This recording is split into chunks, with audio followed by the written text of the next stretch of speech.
नमस्कार. 12 ऑगस्ट 2026ला यावर्षी वर्षाचं दुसरं सूर्यग्रहण आहे. ते आपल्याकडे दिसणार आहे का? गर्भवतींनी पाळायचं आहे का? याच्या वेळा काय आहेत आणि हे ग्रहण कुठून कुठून दिसणार आहे? हे सगळे प्रश्न आपल्या मनात आहे आणि या सगळ्या प्रश्नांची उत्तरं तुम्हाला या व्हिडिओमध्ये मी देणार आहे. आता यावर्षीचं हे जे दुसरं सूर्यग्रहण आहे ते भारतामधून दिसणार नाही आणि म्हणूनच हे आपल्याकडे पाळायचं सुद्धा नाहीये.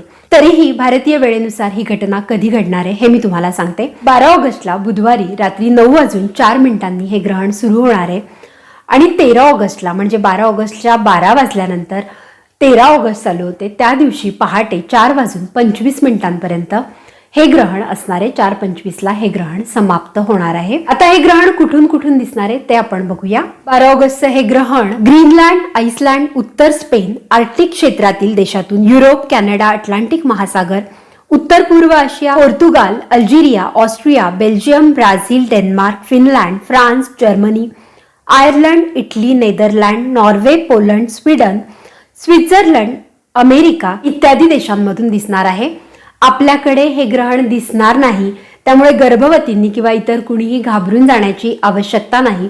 जी ग्रहणं आपल्या इथून ज्या प्रदेशातून दिसत नाही त्या प्रदेशावर त्याचा दृश्य प्रभाव नसतो, म्हणून हे ग्रहण आपल्याकडे गर्भवतींनी पाळण्याची आवश्यकता नाही.